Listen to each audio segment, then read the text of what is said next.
Sociedad 3.0 Multimedios presenta.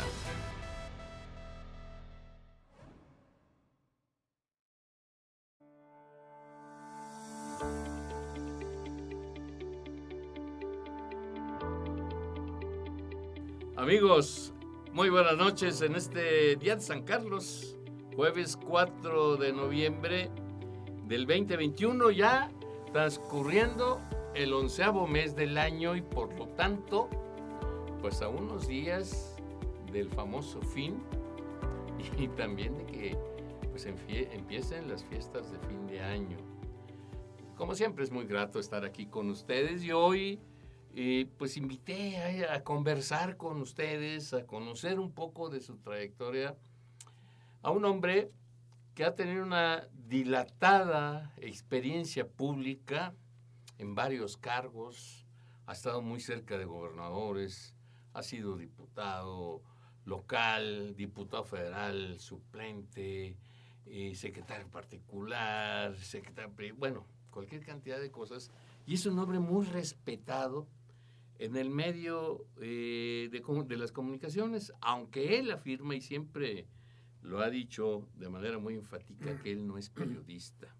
Sin embargo, por supuesto que sus columnas, sus comentarios aquí en el portal de Sociedad 3.0 son muy leídos. Es un hombre muy respetado por todos. Fue presidente también de una asociación de comunicadores, la COBER. A él le tocó fundarla y que hoy preside nuestro amigo entrevistado de la semana pasada, Pepe Valencia, precisamente. Fue fundador también de la organización civil más importante del estado de Veracruz y por supuesto de Jalapa, que es la organización Otero Ciudadano, que hoy lidera brillantemente nuestra querida amiga Leonor de la Millar. Estoy hablando, y lo digo con mucho respeto, con mucho orgullo, del decano del análisis político y social en Veracruz, y de mi maestro, el titular del programa La Conjura, de aquí de Sociedad 3.0, la emisión con más antigüedad en el internet de análisis político en Veracruz, de Alfredo Vielma Villanueva, a quien de veras le doy las gracias por haber aceptado esta entrevista, de venir a platicar sobre lo que ha hecho, que no ha sido poco. Y Alfredo, gracias por estar aquí con nosotros. Muchas gracias, Carlos. Anonadado por tus expresiones, Puicho, muy generosas, la verdad. Nunca había escuchado tantas juntas en tan poco tiempo. y mira que no soy lambiscón, Alfredo, pero a ti también te tocó, y me pasó ponerlo aquí en la introducción. Fuiste junto con Jaime Ríos y un servidor fundador de Sociedad 3.0 Multimedios hace 7 años ya, donde aceptaste generosamente también participar en este proyecto, que hoy es uno de los portales más consolidados también, y no porque sea donde participamos nosotros, sino porque pues, el número de visitas, ahí están registradas en las páginas, pues ha crecido muchísimo durante estos 7 años. Antes de iniciar la entrevista, Alfredo, yo quisiera que me permitieras, y también a nuestro auditorio, leer un poco de tu trayectoria pública, porque es importante que la gente sepa lo que has hecho, dónde has estado, con quién has estado, ¿no? Tú eres licenciado en Ciencias Políticas por la Universidad Nacional Autónoma de México.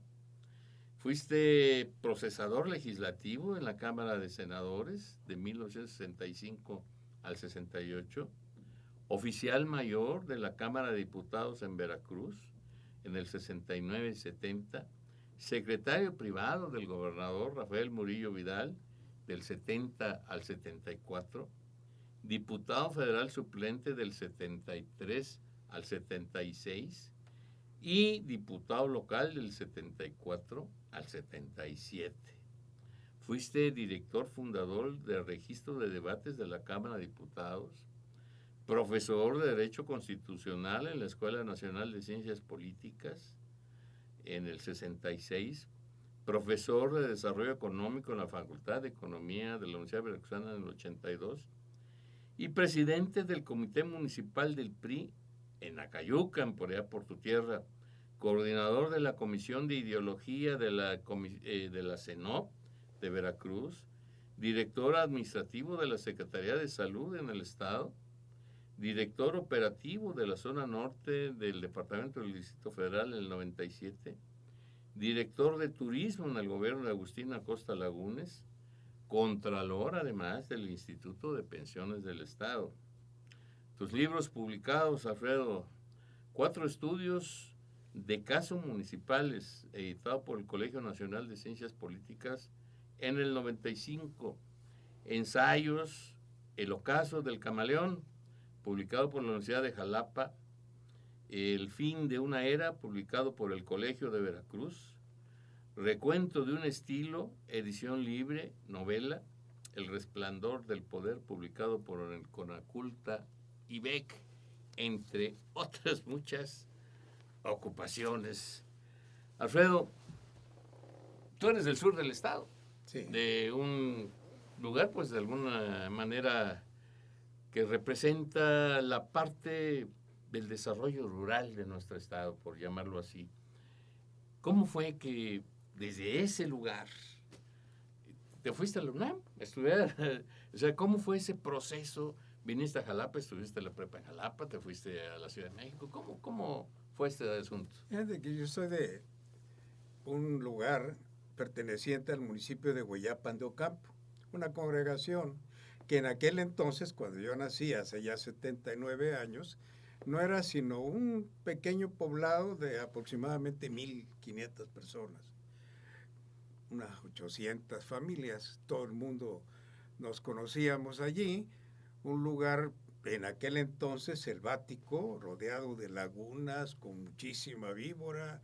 Fíjate, imagínate si no estoy acostumbrado a la a tratar con convivencia, ellas, ¿no? con las culebras, ¿no? Que en el medio político Sí, hay y mucho cualquier lagarto, cantidad. mucho lagarto. Esa población fue fundada por ingleses y holandeses, propietarios de una empresa azucarera, de un ingeniero azucarero que se instaló en 1912 y le pusieron por nombre a la población San Juan Sugar, o sea, San Juan del Azúcar, y se fue instalando allí una pequeña congregación de personas provenientes, unas del Istmo de Tehuantepec, el caso del papá, que llegó de Tehuantepec, Oaxaca. Junto Oaxaqueño con otros, tu padre. De raza zapoteca pura. Muy bien. Pura, un hombre extraordinariamente esforzado. Y bueno, a partir de ahí quiero ya desplantarme respecto de la respuesta, porque hay mucho, ¿no? Ya claro, nos extenderíamos demasiado. Pero a partir de allí, a propósito del esfuerzo de un padre responsable, ¿no? Que era trabajador del ingenio, manejaba una máquina, era maquinista, una máquina de vapor, que era la forma en cómo se trasladaba de los campos cañeros al ingenio la caña, y pues su sueldo semanal sería de 150 pesos en aquel de entonces. Aquellos pesos que sí valían, ¿no? En aquel entonces, sí. No era mucho, sobre todo porque pues en mi familia, aparte de mi mamá y papá, pues éramos 6 hermanos, 5 mujeres y yo. Y eso cuesta. No, pues sí. Eso cuesta Sí. mantenerlo para un obrero. Y si no bastara, bueno, pues no había secundaria en mi pueblo, solamente la escuela para hijos de trabajadores, Moisés Sáenz, artículo 123 se llama, y mi padre me dio la oportunidad, con su sacrificio familiar, de irme a estudiar la secundaria en San Andrés Tuxtla.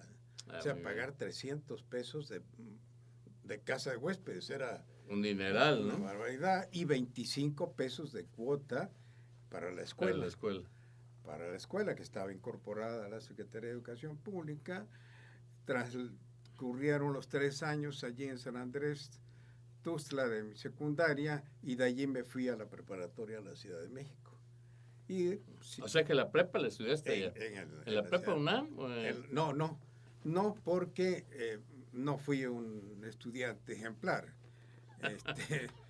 Tenías tus asegúnes. Reprobé 3 materias en el tercer año de secundaria y mi papá estuvo a punto de decir, bueno, pues hasta aquí, ¿no? Ponte a cortar caña, ponte a cortar caña, a ver qué haces. No, pero no, me dio la oportunidad. Y se sacrificó y ya me mandó a la preparatoria.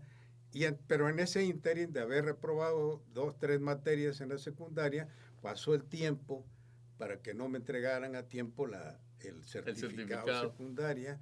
Cuando me entregan, voy a México y ya estaba ocupado en la preparatoria. Espacios, ya, ¿no? Empezaba a haber cierto problema de sobrecupo en las preparatorias de la UNAM.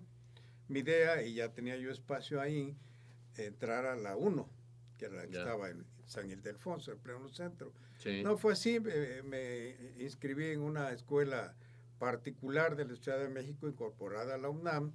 Terminamos, eran 2 años de preparatoria. Sí, en aquel entonces. En aquel entonces. A mí todavía me tocaron los 2 años. 2 años, sí. Ya después vino el propedéutico, así, ¿no? Así es. Y bueno, la preparatoria de 2 años me inscribí en la preparatoria porque era además por segmentos, ¿no? Las técnicas y las humanistas. Sí, y yo me inscribí en la de arquitectura. Yo soy pésimo para el dibujo, ¿no? Para el diseño, no sé dibujar, pues. No lo sé, yo no sé cómo pasé la secundaria y el dibujo en la prepa.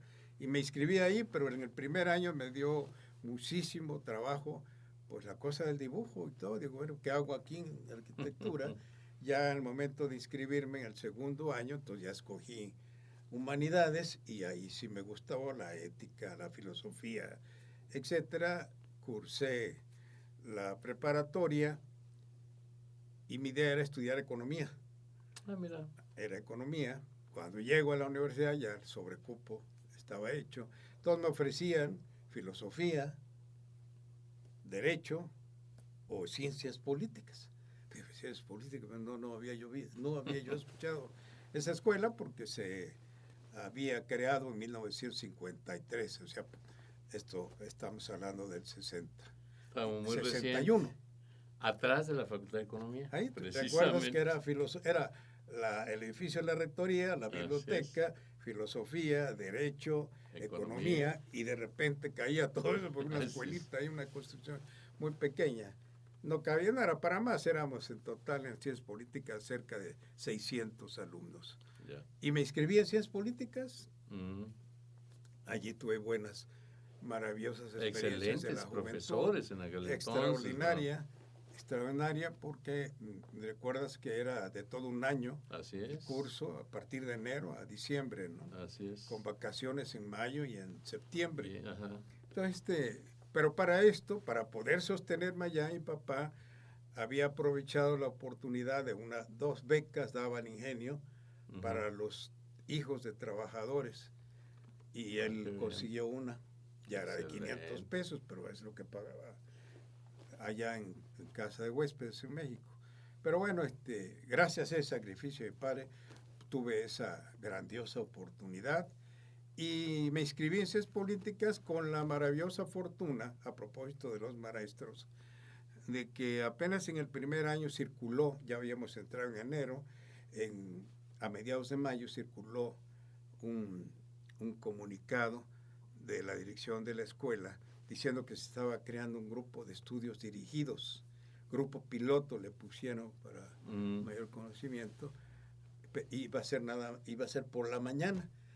Porque en ciencias políticas nada más había el turno vespertino. Vespertino, sí, lo recuerdo. Vespertino. Y entonces yo lo aproveché, pues vamos a estudiar por la mañana. Y ese grupo consistía en una forma de educación muy diferente a la rutinaria de toda la universidad, porque llevábamos 2 materias durante 2 meses. Cada materia tenía un maestro titular y un auxiliar.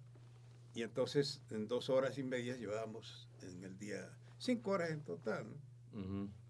Y nuestros maestros pues fueron Pablo González Casanova, Enrique González Casanova, Enrique González Pedrero, puro peso pesado. Víctor Flores Olea, Francisco López Cámara, en fin, maestros muy asentados, y que para nosotros pues, era la maravilla escuchar a quienes ya tenían cierta fama en el mundo de la intelectualidad mexicana, ¿no? Y, en fin, muy buena preparación, claustro, ¿no? Muy buena preparación la que tuvimos durante el primero y segundo años, porque en Ciencias Políticas sigue, no sé ahora, el programa de estudios era 2 años en común. Tronco común. Y a partir del tercer año, las especialidades eran periodismo, ahora ciencias de la comunicación, diplomacia, así se llamaba, ahora relaciones internacionales, sociología y ciencias políticas y administración pública, que es la que yo cursé. Y ahí, bueno, pero además ya en el decurso de los estudios, pues yo fui reclutado por gente del Partido Comunista Mexicano. ¡Ah, caramba! Anduviste por el lado de la izquierda, Alfredo. No, sí, milité en la Juventud Comunista durante el primer año de mi escuela. Fui parte de esa congregación de jóvenes que queríamos transformar a México y llevarlo al comunismo, ¿no? Éramos jóvenes, realmente no teníamos idea precisa de todo joven idealista, ¿no? Así es, y no teníamos idea, pero además yo cubría el perfil porque, bueno, vienes de provincia, hijo de obrero, bueno, pues proletario, ¿no? El proletariado, en fin, que fue una muy buena experiencia. Ahí conocí a varios compañeros, entre ellos, fíjate, Ricardo Valero Recio. ¿Papá de Ricardo Valero, el periodista? No sé quién. No, Ricardo Valero acaba de escenificar un penoso accidente porque era, o fue, el embajador de México en Argentina. Es verdad. Sí, el que sustrajo cosas de un supermercado. Yo creo que es patológico eso porque en aquel entonces pues, obviamente no era así. Él también formaba parte de la célula de la Juventud Comunista, Julio Antonio Mella se llamaba. Sí. Y como aquel singular cubano, ¿no? Es cubano que mataron aquí en México. Y era la célula comunista Julio Antonio Mella, y él era uno de los que participáramos, 5 en total. Y finalmente desde allí organizamos un partido, el Partido Estudiantil Socialista, fíjate, pesa, así que esto no es el Partido Estudiantil Socialista, para participar por vez primera en una elección para la Asociación de Estudiantes de Ciencias Políticas. Ganamos la elección y Ricardo fue el primer presidente de la Sociedad de Alumnos. Yo fui su secretario de Relaciones Exteriores que me encargaba con las otras células, ¿no? Y así fue la experiencia. Luego tenía yo 18 años, 20 años ya para ese entonces, y ya cuando estábamos en el 4º año fundé un Frente Liberal Revolucionario, nada que ver con el Partido Estudiantil Socialista, ya era diferente, es decir, ya me había convertido a otra tendencia política. Por eso digo, las universidades son el reflejo de la sociedad en que están incrustadas, ¿no? Porque había Partido Estudiantil Socialista, había Partido Revolucionario Estudiantil, que eran los promovidos por el PRI, y Partido de Acción Estudiantil. Por Acción Nacional. Así, pero ahí estaban reflejadas las tendencias ideológicas que se manifestaban en la lucha política nacional, ¿no? Pero pues esa fue la formación que tuviste ahí de mis 5 años en la Oye, ¿y cómo es que te vinculas o regresas a Veracruz después? ¿Viviste más tiempo después de que egresaste de la UNAM allá en la Ciudad de México? ¿Cómo fue tu vinculación para acá? Porque desde entonces te viniste para acá y ya no has salido de nuestro estado, ¿no? Así es. Sí, cómo no, he alternado. Tuve la fortuna, durante todos los años de estudios de ciencias políticas, la pregunta maestra de todos los que estudiábamos ahí era, ¿y qué vamos a hacer? Después. No había campo de trabajo. Si los economistas acababan apenas de abrirlo con Campos Salas en la Secretaría de economía cuando López Mateos fue presidente, etcétera, pues nosotros no teníamos nada, ¿no? Nada, absolutamente. Digo, ¿qué vamos a hacer? Había ejemplos de compañeros egresados que se dedicaban a vender libros, ¿no? Híjole, y yo de provincia digo, ¿quién me va a mantener? Ni modo que mis papás me sigan manteniendo, ¿no? Entonces, tuve la fortuna de que uno de mis maestros, el maestro Juan Pérez Abreu, que trabajaba en la Cámara de Senadores, era el director del diario El Registro y publicación del diario Los Debates, nos invitara a otro compañero y a mí a trabajar ahí. A trabajar a la Cámara. Buena noche, nos dijo, los espero mañana allá en mi oficina en la Cámara. Y ahora ya fuimos, ya. ¿Se quedaron ahí? La primera comisión que nos dio fue organizar el archivo. Yo soy pionero de la organización del archivo de la Cámara de Senadores. Sí, interesante. Nos vistió el maestro a egresados de ciencias políticas con overol y con cubrebocas, porque nos metió a un recinto parecido a este, lleno de documentos interesantísimos todos, diarios de los debates de la época del constituyente mexicano, y todo esto nos tocó a nosotros ordenar por años, ¿no? Por años, muy interesante todo esto. Y ya, bueno, había una biblioteca ahí en el Senado, pero con eso empezó. Y ya después que terminamos ese trabajo, pues entonces sí nos dedicó el maestro a darle seguimiento a los discursos de los senadores. Ya. ¿Del diario de debates? Del diario de los debates. Había taquígrafos parlamentarios y a mí me correspondía llevar todo el proceso de una iniciativa de ley, desde la presentación hasta que se subió al pleno y se votaba. Hasta la publicación como decreto. Ya. O no hasta la publicación, porque eso ya le corresponde al Ejecutivo, pero sí hasta su aprobación en la Cámara, y entonces ir formando los diarios para su impresión y luego ir encuadernándolos. Ese era el trabajo para la del memoria proceso histórica, legislativo, ¿no? Sí. Y como el maestro Juan Pérez Abreu era muy amigo del licenciado Echeverría, entonces secretario de Gobernación, pues ya estaban los prolegómenos de la sucesión presidencial del 70 del 70, sí, del después 70, de Díaz Ordaz. Pero yo estoy hablando todavía del 68 más o menos, todo esto, pero pues él ya estaba más dedicado también a eso.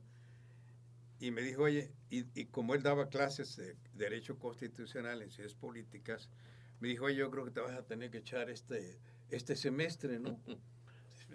Como maestro ahí. Bueno, pues ya fui. Y entonces, por eso en tu currículum aparece que fuiste... como fui profesor, y lo fui, ¿no? De Derecho Constitucional en la escuela, y tengo además los cheques. Bueno, no los cheques, los recibos de los cheques con que me pagaron. En la UNAM siempre han sido simbólicos, Alfredo. Sí. Yo recuerdo cuando tuve oportunidad de dar clases en la Facultad de Economía y en la Facultad de Comercio y Administración, pagaban 10 pesos la hora, ¿no? Eso es más simbólico que otra cosa. Sí, ¿no? Efectivamente, no era realmente, no, pero a mí sí me ayudaba mucho, ¿no? Me ayudaba mucho. Bueno, esa fue la experiencia, pero hacia la pregunta, la respuesta, el Senado de la República en ese entonces ha sido uno de los mejor integrados que yo he conocido en México. Bueno, entre otros figuraban el gobernador que fue después, el licenciado Murillo Vidal era el senador, y el licenciado Arturo Llorente González, en aquel entonces. Dos tremendos políticos, sí, ¿no? Eran 64 senadores, 2 por cada entidad federativa. Pero fíjate, nada más te voy a relatar de los que recuerdo, senadores en ese entonces. El negro Sansores por Campeche, que fue Carlos, el presidente del PRI, gobernador de Campeche. Padre de la actual gobernadora. De la actual gobernadora. Carlos Loret de Mola. Papá. Papá, que también fue abuelo. Así fue. Abuelo. que también fue gobernador en Yucatán. Manuel Moreno, que era el coordinador de senadores, fue luego gobernador de Guanajuato. Gonzalo Bautista O'Farrill, que era senador por Puebla, fue gobernador de Puebla. Cuatro senadores que habían sido diputados constituyentes en el 17, fíjate. Terrones Benítez, Juan de Dios Bojorques, no me acuerdo de otros dos, si los recuerdo bien físicamente, pero fue un extraordinario Senado, un extraordinario Senado. Y ahí estaba, bueno, pues entonces ya vino la sucesión para Veracruz y se decía públicamente que allí estaba el próximo candidato en el Senado. Rafael Murillo Vidal, o Arturo Llorente. Y entonces, bueno, pues ahí los tenía yo a los dos. Tenía la fortuna de que mi maestro era muy amigo de Llorente, y entonces me acercó mucho con él, y con el licenciado Murillo le decía don Rafael, pero igual el licenciado don Murillo Vidal necesitaba algo, me mandaba a mí, y ahí empezaba la relación, y así fue como se estableció el contacto, porque obviamente mi aspiración era regresar a Jalapa, a Veracruz más bien. Yo no conocía Jalapa, había venido eventualmente en el 64, entrada por salida, pero no conocía yo Veracruz. Yeah. Como si de Covarrubias a San Andrés y de San Andrés. Así que sí conocía Minatitlán, Coatzacoalcos, porque era la zona. Pero no. Y entonces ya fue candidato el licenciado Murillo. No me incorporé enseguida, pero sí vine a su campaña, a la campaña también. Pero ya cuando empezó, pues sí ya vine en el 68, en diciembre, pero realmente me incorporé en enero del 69. Del 69, un mes después. ¿Y cómo se dio esta invitación, Alfredo? ¿Te hablaste con él? ¿Te dijo que te necesitaba en algún lado? ¿Cómo fue esto? Como todo la política es de circunstancias. Durante mi estancia ahí en el Senado, pues amigos también de la escuela, inquietos todos, un día me llama un amigo, Gustavo Abel Hernández Enríquez, y me dice, oye, ¿conoces al licenciado Juan Maldonado Pereda? Digo, pues no, pues es tu paisano y está trabajando de auxiliar con Carlos Madrazo en el PRI, en la presidencia del PRI, y quiere que armemos un equipo para hacerle un trabajo a quien va a ser el candidato, no nombres, quien va a ser el candidato al gobierno de Veracruz. Pues vamos, ya todos establecimos el compromiso y fuimos a casa de Juan Maldonado Pereda. Esto fue a fines del 66, entonces todo el 67 por las noches nos reuníamos en casa de Juan a hacer el trabajo, a cenar ahí.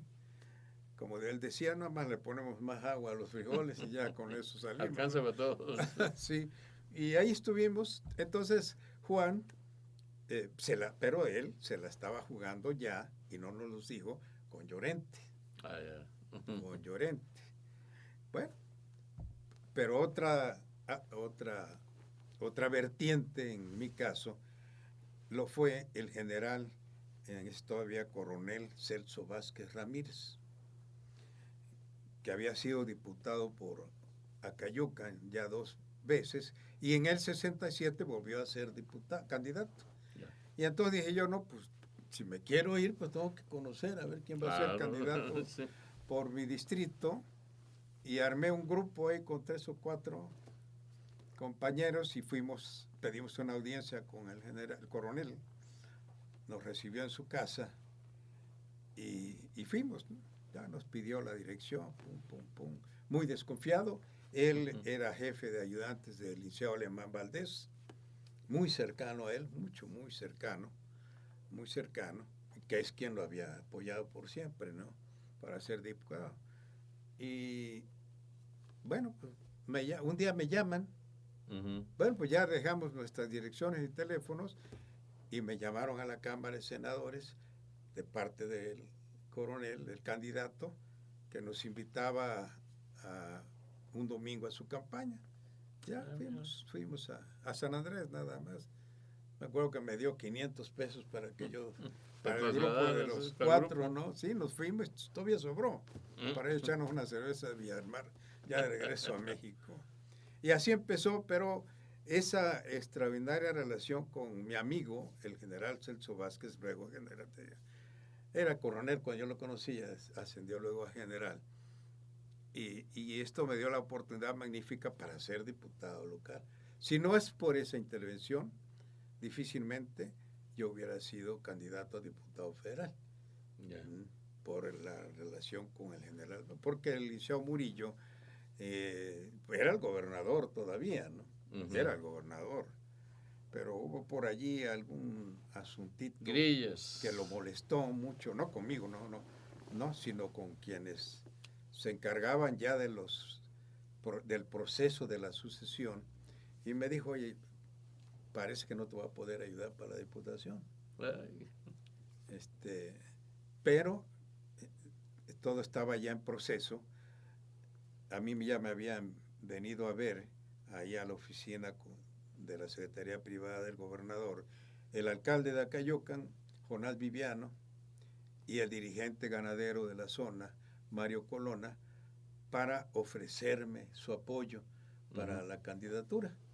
No porque me quisiera mucho Mario Colonna, con Jonás sí, porque nos habíamos relación, ¿no? Comunicado bien cuando él aspiraba y era candidato, y le ganó al PRI él, ¿no? Él era un candidato que había ganado, era presidente municipal porque le ganó al PRI, ¿no? En Acayocan, en el 73. Y entonces me dijeron que estábamos contigo, bla, bla, bla, y empezaron a hacer, pero no por mí necesariamente el caso de Mario Colonna, sino porque quien era el candidato del candidato al gobierno, Rafael Hernández Ochoa, era el famoso Octavio Ochoa, alias el Negro Ochoa. Un personaje, todo un personaje, que había sido ya dirigente nacional de la Asociación Nacional Ganadera, ¿no? Todo un personaje. Y de la Asociación Interamericana de Ganaderos. Era un personaje el Negro Ochoa. Y muy amigo del licenciado Rafael Hernández Ochoa, y el propósito del candidato al gobierno de Veracruz, Rafael Hernández Ochoa, era hacerlo el coordinador de los diputados, ¿no? Pero bueno, pues se dieron las cosas, fueron a ver al licenciado Alemán Valdés, Jonás Viviano y Mario Colonna a través del general Vázquez, quien los pasó con el licenciado Alemán Valdés, le expusieron la propuesta de mi persona para la candidatura. El licenciado Alemán les dijo, vayan a ver, en ese momento, al licenciado Reyes Heroles. Bueno, más bien se comunicó lo comunicaron con el licenciado Reyes Heroles para pedirle que atendiera, que escuchara la propuesta de Jonás y de Mario Colonna. Y así fue. El presidente del PRI, Reyes Heroles, los escuchó, anotó mi nombre. Ellos vieron que había 3 nombres en la tarjetita para Acayocan, que era Octavio Ochoa, Ramiro Leal Domínguez y Alfredo Vierme Villanueva. La terna. Estaba así la terna. Pues ya que dice que me puso hasta arriba. Y así fue. Con todo la molestia lógica del candidato, ¿no? De Rafael. Se le distorsionó el proyecto, ¿no? Pero ya es entendible, pero así fue.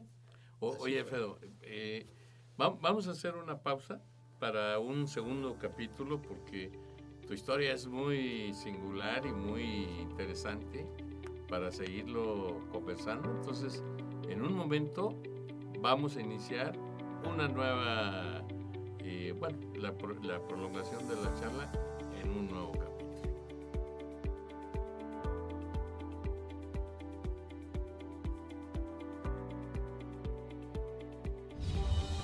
Sociedad 3.0 Multimedios presentó